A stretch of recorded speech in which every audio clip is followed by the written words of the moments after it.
Com muita honra, passo a palavra para o deputado federal José Disseu. Senador Randolph, Maria Tereza, primeira-dama do Brasil, João Vicente, Mara Luchetti. Eu, quando recebi o convite do senador Randolph, quase não aceitei, porque desde o dia da madrugada de 1º de dezembro, quando a Câmara dos Deputados cassou meu mandato, que o povo de São Paulo tinha me dado pela 3ª vez, eu nunca mais voltei ao Congresso Nacional. Mas acredito que João Goulart merecia e merece a minha presença hoje aqui, Maria Tereza. Quero prestar essa homenagem a essa figura fantástica da nossa história, que foi João Goulart. Vamos lembrar que João Goulart foi impedido de continuar no Ministério do Trabalho por causa do salário mínimo. E vamos lembrar que o nosso povo trabalhador, a nossa classe trabalhadora, votou no PTB em sua maioria de 46 a 64. E não é verdade que o golpe de 64 teve apoio popular. Tanto não é verdade que a ditadura perdeu as eleições para governador em Minas Gerais, no meu estado, com muita honra, e no Rio de Janeiro, depois de impugnar vários candidatos, porque a ditadura inventou o domicílio eleitoral e inegibilidades que não existiam no Brasil. Perdendo as eleições, acabou com as eleições. Acabou com os partidos, impôs a censura e a repressão. Mas o povo resistiu. Primeiro os estudantes, depois os jornalistas, os intelectuais, os artistas, depois os trabalhadores, com as greves de Contagem e de Osasco como símbolo. A ditadura ia cair nas ruas, até porque tinha se iniciado uma resistência armada no país. Aí veio o ato número 5. E veio o terror, a repressão, a ditadura nua e crua. Mas, em 74, o povo derrotou a Arena. Nem o MDB esperava o resultado eleitoral. 16 de 21 senadores e 44% da Câmara dos Deputados.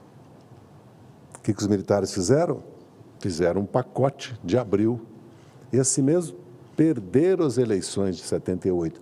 Em 78, o MDB ia eleger no colégio eleitoral o presidente. Eles mudaram as regras do colégio eleitoral.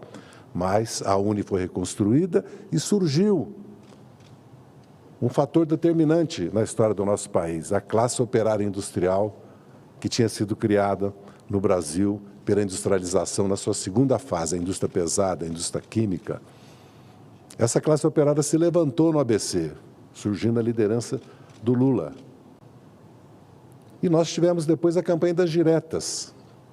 E a Constituinte, que foi uma Constituinte marcada pela presença popular. Todos nós nos lembramos da mobilização que houve no país. Eu digo isso para repor a história que o nosso povo resiste, luta. E se temos democracia é por isso.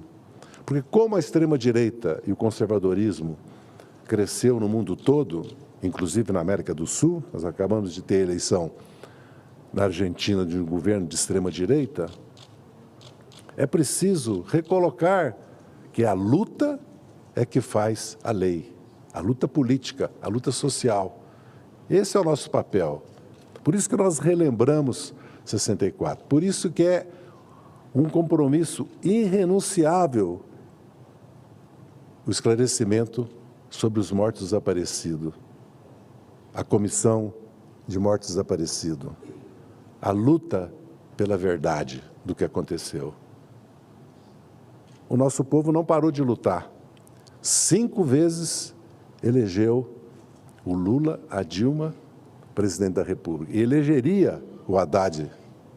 Se o Lula não tivesse sofrido um processo político de exceção e sumário que o levou à prisão, o Brasil teria sido governado já em 18 por um governo democrático. O mínimo nas condições hoje que um país como o Brasil necessita.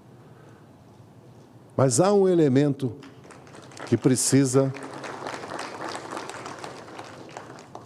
ser recordado aqui, que é o papel dos militares, as Forças Armadas brasileiras.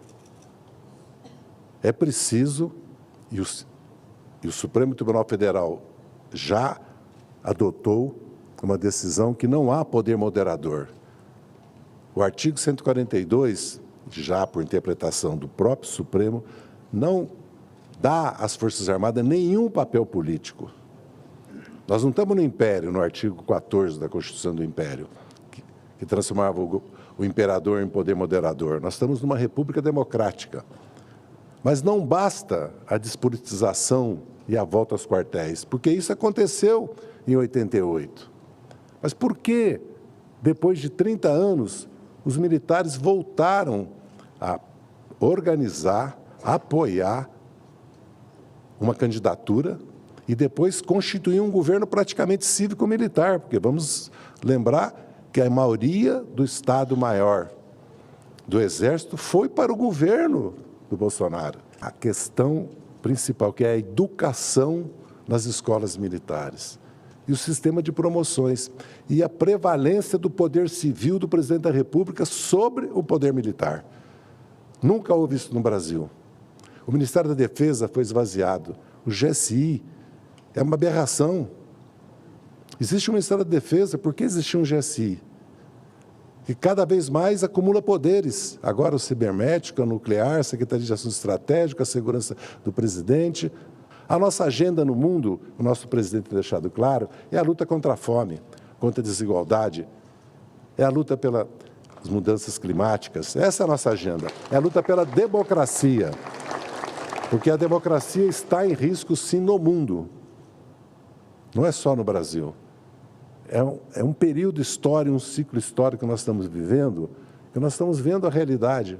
Não só porque nós tivemos 137 conflitos militares, e estamos tendo uma guerra na Ucrânia, uma guerra contra o povo palestino, e estamos vivendo situações de instabilidade no Peru, no Equador, de um governo já de extrema-direita na Argentina.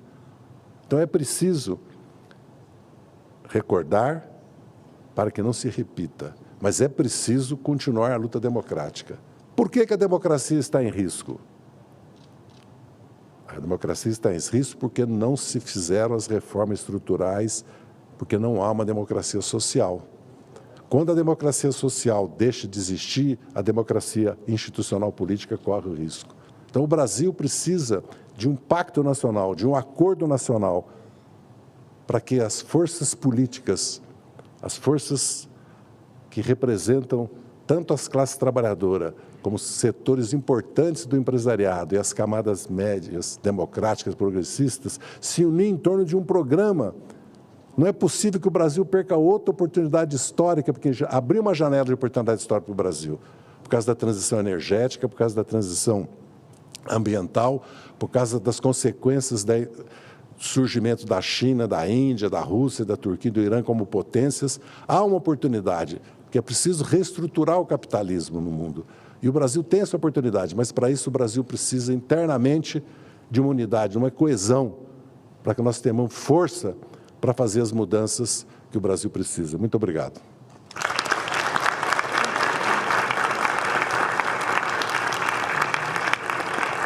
Caríssimo Zé, nós que agradecemos. Não só agradecemos em primeiro lugar o vosso aceite ao convite para estar aqui presente. Agradecemos também as luzes que você traz para essa sessão, olhando sobretudo para o futuro.